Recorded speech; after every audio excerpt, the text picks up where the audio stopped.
दोस्तों, मैं एसपी का स्वागत करती हूँ अपने गुरु जी के चैनल एसपी। हेलो मेरे प्यारे दोस्तों, मैं आप सभी का स्वागत करती हूँ अपने गुरु जी के चैनल एसपी जहाँ पे। और आज मैं आप लोगों को प्रश्नावली 3.2 के 1 के 13 नंबर से क्वेश्चन करवाऊंगी। मैंने आपको पार्ट 1 में तो मैंने आप लोगों को 1 नंबर का सारा प्रश्न सॉल्व कर दिया था, लेकिन 13 नंबर से मेरा गलती हो गया था, मिस्टेक हो गया था। इसलिए मैं अभी आपको 13 नंबर से क्वेश्चन को सॉल्व कर देती हूँ। उससे आगे फिर हम लोग 2, 3, 4, 5 जितना भी है सारा खत्म कर देंगे आज। तो देखिए 13 नंबर क्वेश्चन को अच्छे तरीके से फिर से समझते हैं ताकि इस बार मिस्टेक ना हो जाए। देखिए, आप लोगों को गलती नहीं बनाना है, ध्यान से समझिए जिससे कि आप लोगों को अच्छे तरीके से समझ में आए। देखिए, अब क्या करते हैं, दशमलव वाली संख्या है तो मैंने आप लोगों को पार्ट 1 में पूरा अच्छे तरीके से बताया था। इसमें भी समझ लीजिए 3 क्वेश्चन मेरा बचा हुआ है। देखिए, तो दशमलव वाली संख्या, दशमलव को अभी भूल जाते हैं। सबसे पहले संख्या के साथ संख्या को जैसे साधारण संख्या के साथ संख्या गुना करते हैं, उसी प्रकार से इसको भी गुना कर देते। देखिए, तो 5 के साथ 4 को गुना कर देते तो 20 हो गया मेरा। अब देखिए, ये 4 पे 2 जीरो है और 5 पे 2 जीरो है, इसका मतलब 4 है। इसका मतलब कुल 4 जीरो देना है। इसी में मेरा मिस्टेक हो गया था। मैंने क्या किया था, 4 जीरो देने के बदले मैंने 3 दे दिया था, और ये एक जो मैंने 20 के बदले लिखा था, मैं समझ गई कि वही हो गया मेरा 4 जीरो। तो आपको मिस्टेक नहीं करना है, अच्छे तरीके से समझना है। तो 4 जीरो यहाँ पे देंगे तो 1, 2, 3, 4, इसको छोड़ के देना है क्योंकि ये मेरा 20 के ऊपर आया है, 2 के ऊपर यानी 20 आया, ये 20 है, ये दोनों मिला के मेरा 20 है। ये 4 जीरो जो है वो मेरा गुना करके आया है। ये 4 जीरो अलग है और ये मेरा 1 जीरो ये 20 के साथ 2 के ऊपर में है, वो अलग है। अब देखिए कितने अंक के बाद दशमलव है, दोनों संख्या में हम ऐड कर लेते हैं। तो यहाँ पे मेरा 3 अंक के बाद और यहाँ पे मेरा 3 अंक के बाद, इसका मतलब कुल 6 अंक के बाद मेरा क्या है, तो दशमलव है। तो हम 6 अंक के बाद संख्या में भी दशमलव दे देंगे। देखिए 1, 2, 3, 4, 5, 6, इसका यहाँ पे इसका मतलब दशमलव हम अच्छे तरीके से दे देंगे। अच्छे तरीके से दशमलव भी देना है जिससे कि दिखाई भी दे दे, तो इसका इतना ही आंसर निकल के आ जाएगा। तो आशा करती हूँ कि आपको ये अच्छे तरीके से समझ में भी आ गया होगा। अब देखिए 14 नंबर क्वेश्चन को। तो 14 नंबर क्वेश्चन मेरा संख्या है और यहाँ पे मेरा दशमलव दिया हुआ है और माइनस है। तो माइनस है तो कोई बड़ी बात नहीं है, माइनस और प्लस का भी गुना मैंने आप लोगों को पीछे बता दिया है। तो देखिए सबसे पहले माइनस प्लस का गुना कर देती हूँ। यहाँ पे मेरा प्लस, यहाँ पे मेरा माइनस, तो माइनस प्लस माइनस, और 25 को 5 बार पढ़ते हैं तो कितना होता है, दशमलव को भूल करके 25 को 5 बार पढ़ते हैं। तो पढ़ लीजिए दोस्तों, तो कितना हो जाएगा आपका, तो 125, 25 पचे 125, एक अंक के बाद दशमलव है, यहाँ पे एक भी अंक के बाद दशमलव नहीं, इसको छोड़, इसको एक अंक के बाद दशमलव, तो यहाँ पे दशमलव आपको अच्छे तरीके से दे देना है। तो आशा करती हूँ कि आपको ये भी अच्छे तरीके से समझ में आ गया होगा और समझ में भी आ रहा होगा।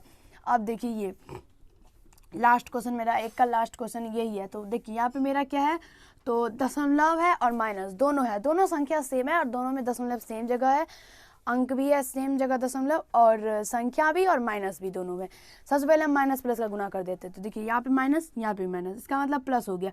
तो प्लस हम लिखते नहीं, प्लस को नहीं लिखेंगे, माइनस को लिखना है, माइनस जब होगा तो माइनस को लिखेंगे।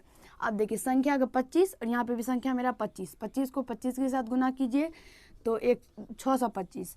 अब यहाँ पे एक अंक के बाद दशमलव, यहाँ पे भी एक अंक के बाद, इसका मतलब 2 अंक के बाद, कुल यहाँ पे दशमलव हो जाएगा। तो आशा करती हूँ कि आपको जो 15 नंबर तक अच्छे तरीके से समझ में, एक का पूरा अच्छे तरीके से समझ में आ गया होगा। अगर आपको ये अच्छा लगा तो लाइक कर दीजिए। अब 2 नंबर से क्वेश्चन को अच्छे तरीके से सॉल्व करते हैं। तो दोनों में मेरा क्वेश्चन बोले किसी वर्ग की भुजा 2.3 मीटर है तो क्षेत्रफल ज्ञात कीजिए। देखिए मैंने आपको पीछे परिमाप निकालने के लिए बता दिया है, अब हम लोग क्षेत्रफल निकालते हैं। तो देखिए 2 नंबर क्वेश्चन को क्या मेरा बोल रहा है, वर्ग की भुजा।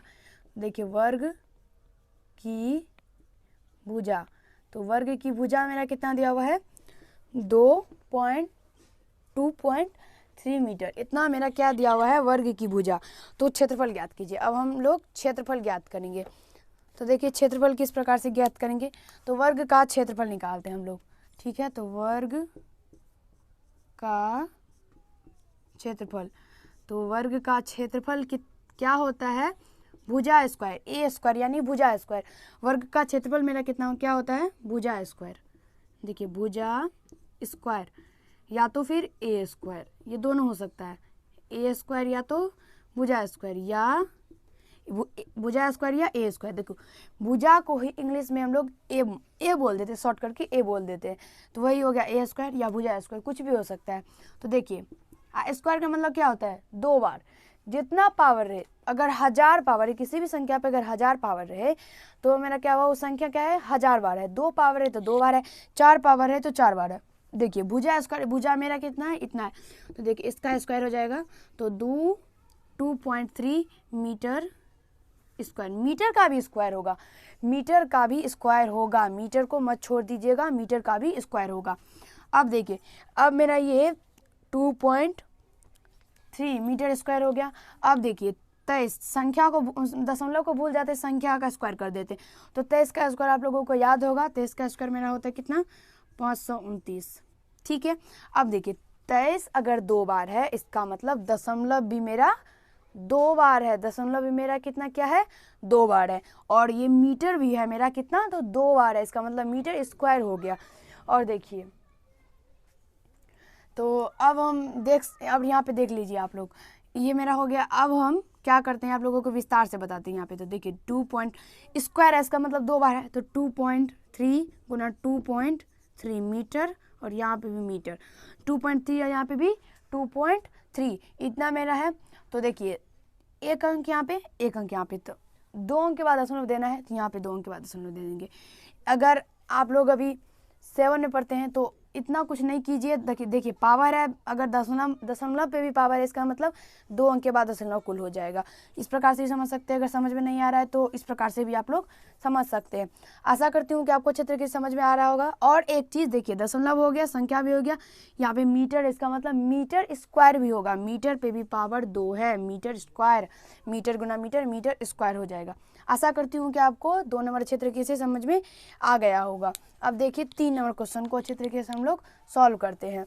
तो आप लोग एक का तो उतार ही लिए होंगे, तो हम एक को मिटा देते हैं यहाँ पे, और 3 नंबर सॉल्व कर लेते हैं। नहीं तो जल्दी से आप इसको नोट कर लीजिए, मैं आपको अभी बता देती हूँ। तो आइए प्यारे दोस्तों, अब हम लोग 3 नंबर से क्वेश्चन को सॉल्व करते हैं। तो तीसरा मेरा क्वेश्चन बोल रहा है, किसी त्रिभुज का आधार एवं आधार पर शीर्ष लंब की लंबाई क्रमशः 2 सेंटीमीटर एवं 1.5 सेंटीमीटर है। त्रिभुज का क्षेत्रफल ज्ञात कीजिए। देखिए कितना इजी क्वेश्चन है, अगर मैं आप लोगों को बता दूंगी तो आपको भी बहुत आसान लगेगा। तो त्रिभुज का आधार में ना कितना दिया हुआ है, 2 मीटर। देखिए तो आधार में ना कितना दिया हुआ है, 2 सेंटीमीटर। शीर्षलंब भी दिया हुआ है मेरा, शीर्षलंब भी मेरा 1.5 सेंटीमीटर, 1.5 सेंटीमीटर मेरा शीर्षलंब भी दिया हुआ है। और मेरा बोल रहा है त्रिभुज का क्षेत्रफल ज्ञात करने के लिए, त्रिभुज का क्षेत्रफल सिंपल सा क्षेत्रफल है, निकाल लेते हैं यहाँ पे त्रिभुज का क्षेत्रफल। तो आप लोगों को पता होगा कि त्रिभुज का क्षेत्रफल क्या होता है। अगर आपको नहीं पता है तो सारे सूत्र को मेरे गुरुजी ने इकट्ठा करके आप लोगों को अच्छे तरीके से समझाया है, तो आप लोग उसको देख लीजिए जिससे कि समझ में आपको आ जाए। हम यहाँ पे निकाल लेते हैं त्रिभुज का क्षेत्रफल। त्रिभुज का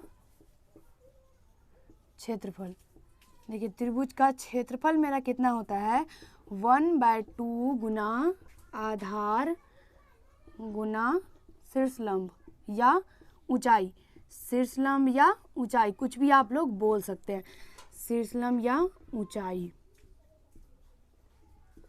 ठीक है, शीर्षलंब भी होता है, कहीं कहीं ऊंचाई होता है, ऊंचाई भी दे सकते हैं, शीर्षलंब भी दे सकते हैं।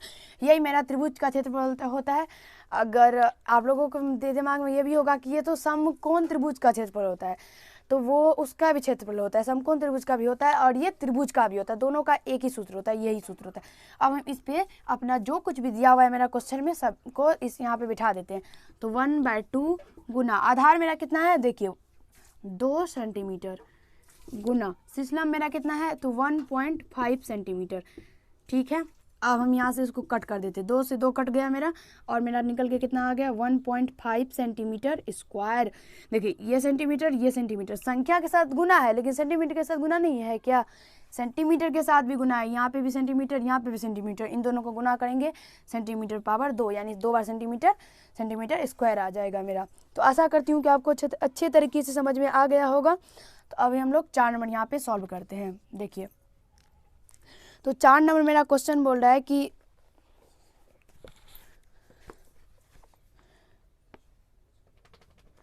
$70.5 रुपया प्रति मीटर की दर से 3.5 मीटर कपड़े का मूल्य क्या होगा।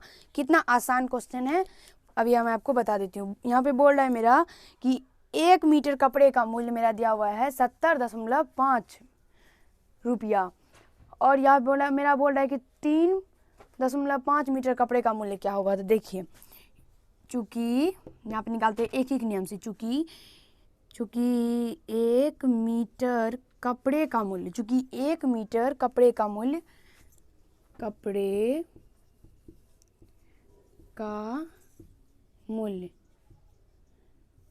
कितना दिया हुआ मेरा 70.5 रुपया, इतना मेरा दिया हुआ है। अब यहाँ पे हमें निकालने के लिए बोल रहा है कि 3.5 मीटर कपड़े का मूल्य। तो एक नियम में हम सबसे पहले एक का निकालते हैं। एक का मेरा दिया हुआ है तो हम डायरेक्ट जो निकालने के लिए बोला है वो निकाल देते हैं। तो 3.5 मीटर कपड़े का मूल्य मेरा कितना हो जाएगा। तो देखिए 70.5 गुना, देखिए 1 मीटर कपड़े का मूल्य मेरा इतना दिया हुआ है। तो 3.5 मीटर कपड़े का मूल्य क्या होगा, ज़्यादा होगा, तो ज़्यादा में गुना हो जाता है। तो 3.5 यहाँ पे मेरा गुना हो जाएगा, ये रुपया हो जाएगा सारा। अब इसके साथ इसको हम गुना कर देते हैं। तो जब गुना करेंगे तो मेरा कितना हो जाएगा, देखिए आप लोग गुना कर लीजिए। मैंने गुना करके पहले से ही रख लिया है ताकि वीडियो बड़ा नहीं बने, शॉर्ट बन जाए। देखिए इतना 3.5 मीटर कपड़े का मूल्य हो जाएगा। तो आशा करती हूँ कि आपको 4 नंबर अच्छे तरीके से समझ में आ गया होगा। तो मैं आप लोग 3 नंबर उतार ही लिए होंगे। मैं आपको 3 नंबर को भी मिटा करके 5 नंबर क्वेश्चन को सॉल्व कर देती हूँ। आखिरी मेरा क्वेश्चन है, उसे भी हम लोग इसी पार्ट में ख़त्म कर देते हैं। तो आइए दोस्त, अब हम लोग 5 नंबर से क्वेश्चन को सॉल्व कर लेते हैं। 5 नंबर क्वेश्चन मेरा आखिरी है, वो बच गया, उसे भी सॉल्व कर लेते हैं। तो 5 नंबर मेरा क्वेश्चन बोल रहा है कि एक मोटरसाइकिल 1 लीटर पेट्रोल में 55.75 मतलब 75 किलोमीटर चलती है। यदि तेल टंकी में 2.750 पेट्रोल हो तो उस गाड़ी द्वारा अधिकतम कितनी दूरी तय की जा सकती है। तो यहाँ पे मेरा बोल रहा है कि एक, जो भी बोल रहा है उससे सबसे पहले लिख लेते हैं। तो 1